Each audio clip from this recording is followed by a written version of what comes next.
तो बच्चा आज जो हम टॉपिक डिस्कस करने जा रहे हैं क्लास 11 का वो है प्रोजेक्टाइल मोशन।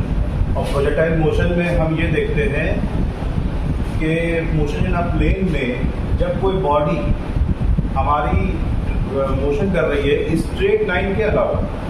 अब जैसे हमने स्ट्रेट लाइन पढ़ा था तो उसमें क्या पढ़ा था कि मोशन जब होता है किसी भी बॉडी का, किसी भी ऑब्जेक्ट का, अगर वो एक्सेलरेशन की डायरेक्शन में होता है तो हम कहते हैं कि उसका मैग्नीट्यूड खाली चेंज होगा और डायरेक्शन नहीं चेंज होता है उसका वेलोसिटी का। तो अगर सपोज दैट अगर आपने एक्सेलरेशन की डायरेक्शन ये है और वेलोसिटी की डायरेक्शन भी ऐसे है तो वो उसी डायरेक्शन में है, खाली वेलोसिटी का मैग्नीट्यूड चेंज होगा, डायरेक्शन चेंज नहीं होगा। लेकिन अगर हम कहें कि एक्सेलरेशन के डायरेक्शन के डिफरेंट डायरेक्शन पे अगर हम वेलोसिटी का डायरेक्शन ले आएंगे तो वहां पे वेलोसिटी का मैग्नीट्यूड भी चेंज होगा और वेलोसिटी का डायरेक्शन भी चेंज होगा बच्चा। तो अब जब वहां पे वेलोसिटी का डायरेक्शन और वेलोसिटी का मैग्नीट्यूड चेंज होगा एक्सेलरेशन के साथ तो हम कहेंगे ऐसा मोशन प्लेन मोशन है और उसका बेस्ट एग्जांपल है हमारा प्रोजेक्टाइल मोशन। क्या है? When an object travel with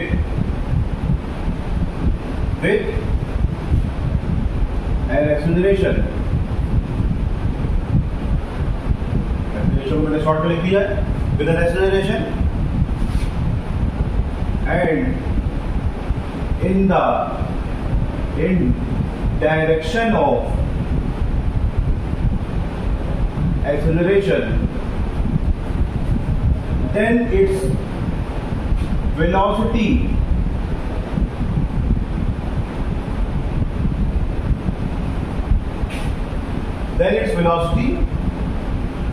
changes continuously. Then its velocity magnitude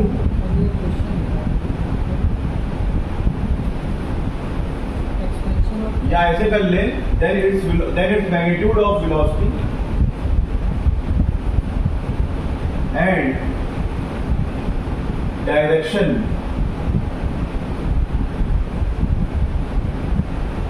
is different from the direction of acceleration, then the motion is known as plane motion, and the best example of this is projectile motion। क्या लिखा बच्चा? मैंने देखिए object travel करे acceleration के direction में तो होगा स्ट्रेट लाइन मोशन होगा। अगर उसकी डायरेक्शन के अगर एक्सेलरेशन की डायरेक्शन के डिफरेंट डायरेक्शन में अगर ऑब्जेक्ट ट्रेवल करने लगा, ऑब्जेक्ट मूव करने लगा तो ऐसा मोशन हमारा कहलाएगा प्लेन मोशन जिसमें magnitude of velocity and direction दोनों चेंज हो जाए। तो ऐसा किसके साथ चेंज हो जाए? डायरेक्शन ऑफ एक्सेलरेशन के साथ चेंज हो जाए। तो ऐसा मोशन का कहलाएगा प्लेन मोशन कहलाएगा और ऐसा उसका प्लेन मोशन का बेस्ट एग्जांपल प्रोजेक्टाइल मोशन।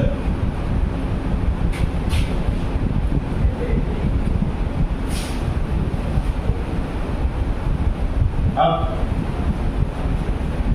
इसको प्रोजेक्टाइल मोशन को समझने के लिए हम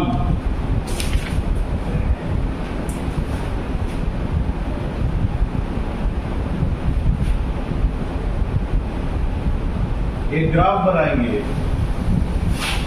और उस पे इसको समझेंगे। ये हो गया x, ये हो गया y। अब हमने कहा कि एक ऑब्जेक्ट ट्रैवल कर रहा है कहां से? O से, और O से ट्रैवल करते हुए वो यहां पे आ गया। v, और जो उसकी मैक्सिमम हाइट है जो उसने अटेन की है वो p, मैक्सिमम हाइट, ठीक है। जो उसकी मैक्सिमम हाइट उसने अटेन करी है वो क्या है, मैक्सिमम हाइट h है, कौन से पॉइंट पे, p पॉइंट पे। तो यहां से वो ट्रेवल करके पूरा ये पाथ उसने अपनाया। अब यहां से जब चला, देखिए बच्चा, यहां से चला तो यहां पे पहुंचा होगा, इसकी एक्सेलरेशन ड्यू टू ग्रेविटी कहां होगी, नीचे, लेकिन इसका वेलोसिटी की डायरेक्शन कहां है, वेलोसिटी की डायरेक्शन कहां है, ऐसे, ठीक है। वेलोसिटी डायरेक्शन कहां है, ऐसे, एक्सेलरेशन की डायरेक्शन कहां है, नीचे। तो अभी डेफिनेशन पीछे पढ़ी आपने, जहां वेलोसिटी की डायरेक्शन एक्सेलरेशन की डायरेक्शन से डिफरेंट हो जाए तो ऐसा मोशन कहलाएगा प्लेन मोशन, और प्लेन मोशन का बेस्ट एग्जांपल कौन है, प्रोजेक्टाइल मोशन है, ठीक है। तो यहां पे हमने मान लिया कि ये इसका ux है और ये इसका uy है, यानी इनिशियल वेलोसिटी u है और उसका हॉरिजॉन्टल कंपोनेंट ux है, उसका वर्टिकल कंपोनेंट uy है, और ये एंगल, जिस एंगल पे ये चल रहा है विद द हॉरिजॉन्टल, वो एंगल कितना है, थीटा नॉट है, वो थीटा नॉट हो गया, ठीक है। अब ये पूरा चलेगा। अब इसमें हमने कुछ एजम्पशन लिए हैं कि एयर रेजिस्टेंस को हमने नेग्लिजिबल माना है, expression due to gravity g, small g को हमने पूरे थ्रू आउट द मोशन हमने सेम माना है। उसके बाद जब ये हम इसको अपनी एजम्पशन ले करके जब हम चलेंगे तो अब यहाँ देखिए, तो अब यहाँ पे हम जब देखेंगे तो सिर्फ यहाँ पे vy हमारे पास 0 हो जाएगा, vy हमारे पास 0 हो जाएगा। तो अब ये मैक्सिमम हाइट पे जब अटेन करेगा, तो जब मैक्सिमम हाइट पे बॉल जाएगी, जैसे क्रिकेटर ने छक्का मारा बैट्समैन ने, तो जब ये छक्का मारेगा तो जब मैक्सिमम हाइट पे बॉल जाएगी तो अब ऊपर नहीं जाएगी उससे। देखिए vy कंपोनेंट और ये ux और vy कंपोनेंट, uy कंपोनेंट क्या है, ux इसको ऐसे ट्रेवल करा रहा है और uy इसको ऐसे ऊपर उठा रहा है, 2 डायमेंशन में मोशन हो रहा है। तो अब जब ये मैक्सिमम हाइट पे चला जाएगा तो vy ऊपर नहीं लेके जाएगा, बस मैक्सिमम हाइट तक लेके चला गया तो vy यहाँ पे 0 हो जाएगा, मैक्सिमम हाइट पे vy क्या हो जाएगा, 0 हो जाएगा। अब जब हमने इसको देखा तो हॉरिजॉन्टल डिस्टेंस निकाल ली हमने, हॉरिजॉन्टल डिस्टेंस निकालने के लिए ux इंटू डी कर दिया, डिस्टेंस का फॉर्मूला वेलोसिटी इंटू टाइम। अब ux क्या है मेरे पास, क्योंकि हॉरिजॉन्टल कंपोनेंट है तो ux क्या होता है बच्चा, ux is equals to u nought नहीं है, और u cos थीटा नॉट, और uy क्या हो जाएगा, u is equals to u sin theta, ठीक है। तो अब यहाँ पे u cos theta nought into T, ये आ गया मेरे पास। अब यहाँ से t की वैल्यू निकाल लेंगे, अभी क्यों निकालना है पता चल जाएगा। अब क्या करेंगे, अब यहां से हम निकालेंगे वर्टिकल कंपोनेंट, इसका वर्टिकल कंपोनेंट निकालेंगे, वर्टिकल डिस्टेंस निकालेंगे। अभी हमने हॉरिजॉन्टल डिस्टेंस निकाला, अब हम निकालेंगे वर्टिकल डिस्टेंस। तो ये हॉरिजॉन्टल डिस्टेंस हो गया, हॉरिजॉन्टल डिस्टेंस हो गए। अब हम निकालेंगे वर्टिकल डिस्टेंस, वर्टिकल डिस्टेंस। अभी मैंने बताया जैसे आप देखिए यहाँ पे 2 तरह से मोशन हो रहा है, एक हॉरिजॉन्टली ऐसे बढ़ रहा है और एक ऐसे बढ़ रहा है, तो 2 में बढ़ रहा है। तो अब यहाँ पे अगर हम इसकी बात करें तो ये y हो जाएगा, y है ना भाई, देखिए y हो जाएगा। तो y इज इक्वल्स टू, अगर हॉरिजॉन्टल डिस्टेंस की बात करें तो क्या हो जाएगा, y इज इक्वल्स टू, पता है ut plus half gt square, और अगर ऊपर मोशन हो रहा है अगेंस्ट में तो क्या हो जाएगा, माइनस हो जाएगा। हम g को क्या ले लेंगे, g को माइनस ले लेंगे, क्योंकि अगेंस्ट द ग्रेविटी मोशन हो रहा है ऊपर की तरफ, तो माइनस g हो जाएगा। तो u y t minus half gt का स्क्वायर। अब uy क्या है, u sin theta naught, u sin theta naught. e की वैल्यू कहां से रखेंगे बच्चा, यहां से रख देंगे t की वैल्यू, देखिए x u cos theta minus का g, और t कहाँ गया? t की वैल्यू फिर यहां से रख देंगे,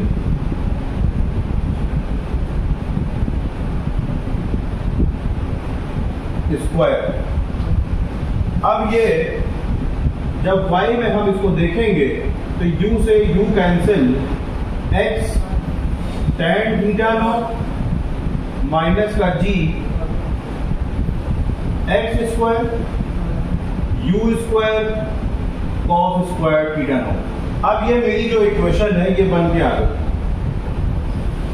अब ये इक्वेशन मेरी बन के आ गई। अब हमने यहां पे क्या देखा कि x के फॉर्म में क्वाड्रेटिक है और y के फॉर्म में लीनियर है। तो हमने जब ये देखा x के फॉर्म में क्वाड्रेटिक है और y के फॉर्म में लीनियर है, तो हमने कह दिया ये हमारी इक्वेशन की कुछ इस तरीके की बन रही है, ax माइनस bx स्क्वायर। तो a की जगह पे ये पूरा लिखा हुआ है और b की जगह पे ये पूरा लिखा हुआ है, ये पूरा लिखा हुआ है, इतनी बातें लिखी। तो ये मेरे पास जो इक्वेशन है ये इक्वेशन ऑफ पैराबोला है। ये इक्वेशन ऑफ पैराबोला, तो हमने यहां से प्रूव किया कि hence path of the projectile motion is parabolic and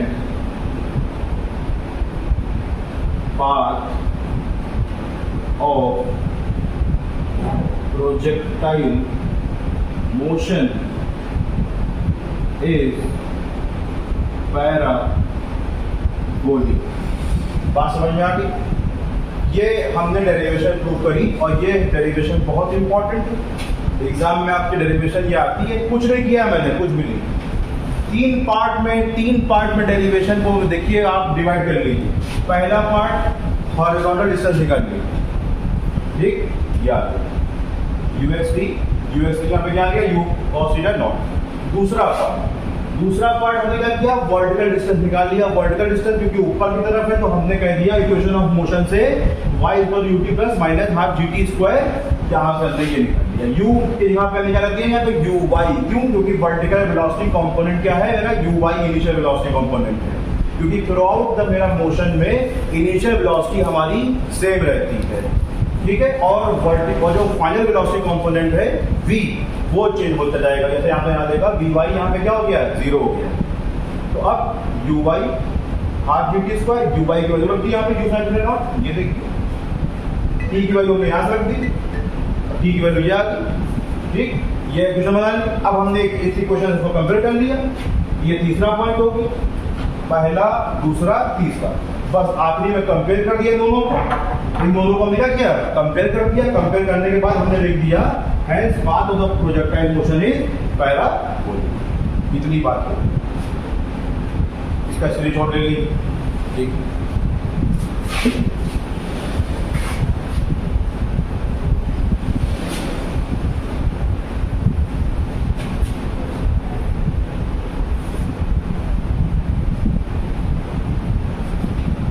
अब अगर हम बात करें इसके टाइम ऑफ फ्लाइट की बात करें कि अगर ये मेरा पास ये पूरा यहां से यहां तक चला, ये y है, ये x है, तो अगर ये पूरा यहां से यहां तक चला तो इसका यहां से यहां तक आने में, O से B तक आने में कितना टाइम लगा। अगर छक्का मारा बैट्समैन ने तो ग्राउंड पे टच होने के बाद उसको बैट से लेके ग्राउंड तक टच होने के बाद कितना टाइम लगा, ये है टाइम ऑफ फ्लाइट। कैसे निकालेंगे टाइम ऑफ फ्लाइट? देखिए टाइम ऑफ फ्लाइट का मतलब क्या है कि जब मैक्सिमम हाइट पे जब बॉल जाएगी तो यहाँ पे अभी हमने क्या बताया, मैक्सिमम हाइट पे जब बॉल जाएगी तो वी वाई का कंपोनेंट 0 हो जाएगा, वर्टिकल वेलोसिटी 0 हो जाएगी। तो अब वर्टिकल वेलोसिटी 0 हो गई तो मेरा इक्वेशन ऑफ मोशन हम निकाल रहे हैं, तो v is equal to u minus gp लगाएंगे तो vy यहाँ पे 0 हो गया, u क्योंकि अभी बताया मैंने इनिशियल वेलोसिटी यानी हॉरिजॉन्टल वेलोसिटी कंपोनेंट जो है मेरा ux है वो पूरे थ्रू आउट द मोशन हमारा सेम रहेगा, उसका ux और uy कंपोनेंट हम यहाँ ले लेंगे। तो अब यहाँ पे मैक्सिमम हाइट पे कौन सा होगा कंपोनेंट, uy होगा, क्योंकि वही पूरे में सेम है। इनिशियल वेलोसिटी कंपोनेंट पूरे throughout the motion same है, और ये फाइनल वेलोसिटी कंपोनेंट चेंज होता रहेगा, ठीक है। यहाँ ले लेंगे u1 माइनस gt, ये 0 हो गया, तो uy क्या हो जाएगा, u sine theta naught, u sine theta naught, यहाँ से t निकाल लें, u sine theta nought upon g। ये यहाँ से जहाँ तक का टाइम है, कि मैक्सिमम हाइट पे जाने पे उसको कितना टाइम लगा, तो हमने वहां पे v को 0 कर दिया vy को, और u कंपोनेंट कौन सा ले लिया, इनिशियल कंपोनेंट uy ले लिया, uy ले लिया।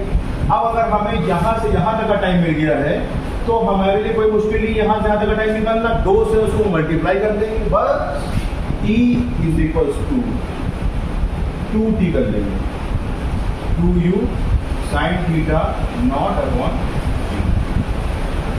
ये। अब अगर हम निकालें हाइट निकालें, अगर हाइट निकालें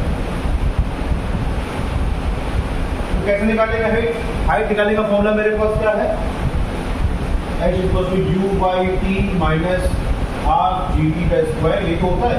तो u बाई को लिया हमने, u बाई हमने इसलिए लिया क्योंकि मैक्सिमम हाइट जो जा रही है, तो यहाँ पे तो v बाई 0 हो गया, और यहाँ पे इनिशियल वेलोसिटी कंपोनेंट फॉर्मूले में होता है, तो u बाई हमने ले लिया, तो u sine theta naught t, ठीक है। तो ये पूरा t माइनस का हाफ जी टी का स्क्वायर, तो मैक्सिमम हाइट हम यहाँ से इस तरह से यहाँ से निकाल लेंगे, ठीक है। तो अब अगर हम रेंज निकालें, रेंज अगर निकालें तो क्या होगा, अगर रेंज निकालेंगे यहाँ से इसको और सॉल्व कर लेते हैं, ये u हो गया, ये vy हो गया, ठीक है। तो vy 0 हो गया, यहाँ से भी कुछ फॉर्मूले निकालते हैं, यहाँ से भी लिखेंगे u साइन थीटा माइनस का 2g, h यहाँ से निकालेंगे u square sine square theta nought upon 2g, एक ये भी फॉर्मूला है, और यहाँ से भी कुछ फॉर्मूले निकलते हैं, ठीक है, दोनों से निकालते हैं। अब आ गया रेंज कैसे निकालते हैं, इसकी चार, एक तो मैक्सिमम हाइट अगर निकालनी, अगर मैक्सिमम हाइट निकालेंगे तो क्या हो जाएगा, मैक्सिमम हाइट अगर निकालेंगे तो ये चीज मैक्सिमम होनी चाहिए, और ये चीज मैक्सिमम कब होगी, जब थीटा बराबर 90 डिग्री होगा। तो थीटा बराबर अगर हम 90 डिग्री रख दें, अगर 90 डिग्री रखते हैं तो क्या हो जाएगा, u स्क्वायर अपॉन 2g आ जाएगा, u स्क्वायर अपॉन 2g। लेकिन साइन 90 क्या होता है, यहाँ लिखेंगे साइन 90 इज इक्वल टू 1, ठीक है। ये वैल्यू मैं मतलब कि मैं आपका sine u square upon 2g आ गया। अब अगर हम रेंज निकालें, रेंज क्या होता है, u x इंटू टी, जिसकी आपको मालूम है horizontal distance is equal to ये आ जाए। तो अब रेंज मेरे पास u x अपॉन टी आ जाए। u क्या है मेरे पास, अभी ऊपर हमने लिखा था यहाँ पे u x is equal to u cos theta nought, अगर थीटा नॉट एंगल बना रहा है तो u cos थीटा नॉट, और टाइम ऑफ फ्लाइट क्या था, टाइम ऑफ फ्लाइट पूरा, और ये टाइम ऑफ फ्लाइट को कैपिटल टी में लिख सकते हैं। टाइम ऑफ फ्लाइट अभी देखा आपने 2u sin theta upon g,